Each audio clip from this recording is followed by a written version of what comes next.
Most people who kill have a motive. They have a reason. Most of the time the killer knows the victim in one way or another.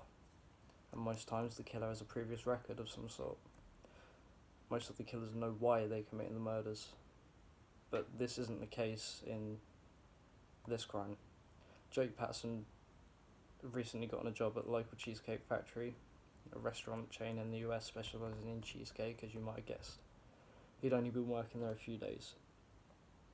So anyway, he's driving to work in his first week and he pulls up behind the school bus and he sees a little girl, a young girl, early teens, sat at the back of the bus, and he decides, this is the girl I'm going to take, she's my target. He's sure of it. The blonde girl he chose was 13-year-old Jayme Closs. In his confession to his murders, he admitted to putting hours of planning into this abduction. This was the preparation to his plan. Jake had borrowed his father's Mossberg 12 gauge shotgun that's very common in the US, and a couple of slugs to accompany. He chose this weapon believing it would be hard to track due to how common it was. He then went to a local Walmart and purchased a balaclava, steel toe cap boots, gloves that he meticulously wiped, making sure there were no prints left on it, and some black clothing like jeans and a jacket, maybe a t-shirt, I don't know. He decided to shave his head completely and his face so he didn't leave any DNA traces behind the scene. The car he used, a Ford Taurus I believe, it had a way of opening the boot from the inside, so he cut the cord so it wouldn't, you had to go from the outside with a key. He deactivated the lights in the car so that when you open the door they don't come on, keeping him from being seen. As you can tell, his crimes were very premeditated, but he didn't actually have any motive other than he wanted to. It was he was just a bit weird, I reckon. I don't know. Anyway, it was time for his plan. Jake knew it had to be soon. He couldn't wait any longer, but he'd have to because his first two attempts were failures. The first time he drove up to the house and saw that there were cars parked in the driveway, so he bottled it, drove away. The second attempt, Jake was pulling up to the house again, the lights came on, and he left. Again. However, on his third attempt, October 15th, 2018, he would successfully manage to pull off his twisted plan. He pulled into the driveway with his car lights turned off, and Jayme at the time was asleep in bed with her dog Molly. Molly heard the car pulling up the drive, starts barking and wakes Jayme up. Jayme gets out of bed and peeks out of the window, the curtain, and sees the car. She doesn't really recognise it, so she goes into her parents' room and tells them someone's parked out the front. So Jamie's dad gets up, goes to the door with a torch. Jamie's mum, Denise, grabs her, takes her into the bathroom, barricades the door. She pulls the curtains closed and then pulls the shower curtain around them, hiding in the bath. They didn't know who was there. They believed it could either be the police or someone whose meanings of their intentions were more nefarious, as it were. So James is at the front door watching the man walking over from the car and banging on the door. So James, thinking that Jake might be a police officer, leans over to a little side window beside the door, shines his light through, and asks the officer to show his badge. Right as Jake, the killer, unloads the shotgun into his face, killing him instantly. Jayme said that she and her mother knew as soon as they heard the gunshot that her father James was dead. Her mother immediately called the police on her mobile and was speaking to a dispatcher on the phone and was told there was no police in the area. At this point, Jake is trying to kick and barge down the door to the bathroom, and he's struggling, so he takes his father's shotgun. Sorry, did I say bathroom door? I meant the front door. He's trying to get through the front door. trying to barge it in, can't do it, so he takes his gun, shoots off the doorknob, and breaks the door in. He steps over the body of Jayme Closs and into the house, where he begins to search the rooms, all of the open doors, and then comes to the one locked door. It's the bathroom where Jayme and her mother Denise are hiding. He's trying to push the door open, he can't, so he starts smashing the door. After about 10-15 blows, he manages to split the door in half above the dresser, pushing it open, climbs through, rips down the shower curtain to find Denise hugging Jayme, like keeping her safe away from him. So Jake pulls her off and says, "Duct tape, tie her up." But Denise is having none of this, so he pulls her out of the bar, throws her in the corner, and then I think it was her hands and her mouth he did. He didn't do her legs, but he duct tapes her up. He then gets Jayme out of the bath, picks his shotgun back up, points at the mother's head, turns away, shoots her in the head as well. Again, killing her instantly, as you'd expect. He then picks up the young girl, who's at this point got to be absolutely traumatised, takes her outside, takes her into the boot of his car, drives away with her.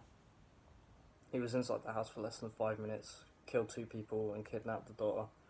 And before you ask, I don't know what happened to the dog. I'm just going to assume the worst. In the confession, Jake would tell the police that he'd actually driven past the police cars heading to the house. In fact, one of the responding officers remembers seeing the car, the Ford Taurus, driving down the road and then pulling to the side to let the police pass to go to the scene.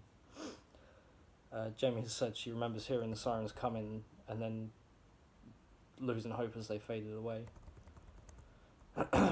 Jake then drives them back to his place where he kept Jayme prisoner. Over the next few months, people all over the local Barron County would be searching for Jayme. The locals started to lose hope after like the 3rd month. It had been so long since she'd been abducted, so in those cases it's normally not a good outcome. However, Jayme was alive. She was being held about 70 miles away from her house, and Jake had basically gotten her there, stripped her off, given her a pair of his sister's pyjamas, and then proceeded to burn both his and her clothes from that night. Jake would actually keep Jayme under his bed with just a pillow and a blanket. He tells Jayme that if you get out, if you try to leave, if you warn anyone, I will kill you. And she's seen Jake kill her mum and her dad in front of her. So she's 100% sure that he's not bluffing. And after a couple of weeks of him being on edge, keeping the gun close in case she tried anything, or in case police showed up, Jake starts to relax more and more, thinking, I've gotten away with this. He got so confident, in fact, that he started to have friends over to the house. And for 87 days she stayed under the bed, being neglected and ignored, like completely. He fed her and watered her, I think that's it. Jake only left the house in the 87 days once, and that was to visit his grandmother for the day. But before he left, he very violently warned her that if she tried anything, she would die. Other than that was day 87, the day that Jake had gotten so confident that she was too terrified to try and run or to try and do anything that he decided to go and get a job. And on the 87th day, he had his interview. He actually stated in his application that he was a hard worker, didn't have much work experience, but was a quick learner. The morning of the interview, he gets himself ready, threatens Jayme with the usual, and heads off to his new attempt at normality. Jayme's under the bed. She's done with this. She's hit the point. She's been there for nearly 100 days. She's sick of Living in fear, she'd rather die than being stuck, so she decides escape or die trying. She listens out, waits for the door to close, waits for him to leave, and then she pushes out the barrier. I think it was like a dresser and some weights or something in front of it. So anyway, pushes it out of the way and crawls out of her little prison. She grabbed Jake's shoes, which are way too big for her, puts them on the wrong feet, and then runs out of the house into the snow. At this point, a local woman called Jeannie Nutter was out walking her dog around 4 p.m.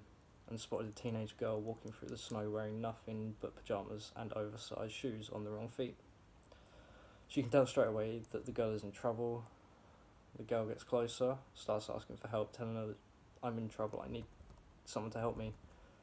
Jeannie instantly recognised her from the missing posters and all the news reports and papers. And she basically held on to her, just said, look, you're going to be fine, everything's alright, I'm going to take you to a neighbour's house. And she did, and there they explained who Jayme was and told him to call the police. They did so, and being America, the family then surrounded Jayme with all their weapons pointed at the door, so that if Jake did come, they'd just kill him. Good riddance. Anyway, Jayme was still terrified of Jake, so they're all huddled around her, waiting for the police to show up. They show up, they take her away, and she starts to feel safe for sort of the first time. She's not okay. Her parents are dead. She's been a prisoner for nearly 100 days, like I said. It's gotten to her. Jeannie spoke to the police, got them straight over to collect her. All good. And not long after that, Jake comes home from his interview and finds Jayme missing from under his bed. So he goes out, sees the tracks on the ground, and decides to follow them. He followed the tracks straight to the police. As soon as he saw them, he knew it was over. He walked over to them, turned himself in, told them, I'm Jake Patterson, I kidnapped Jayme Closs. Jake Patterson was sentenced to life without parole. He will die in prison. Probably what he had in mind for Jayme, so screw him. Jake has confessed at length, and despite all this, there is still no reason given as to why he actually did it, other than he just wanted to. That's what makes him like a really scary killer. It's not his confidence, his highly thought out plan, or its execution. The scariest thing about him was that he just wanted to do it. He felt like it. And it's no mistake that I'm posting this video today. It's the 15th of October. This happened exactly 2 years ago. I hope she's recovered as much as she can from something like this. And I am truly glad that Jake will be locked away for life, for her sake as well as everyone else's. People like him shouldn't mix with us normals. Anyway, thanks for watching. Like and subscribe. Don't forget to share these videos with anyone you think might be interested.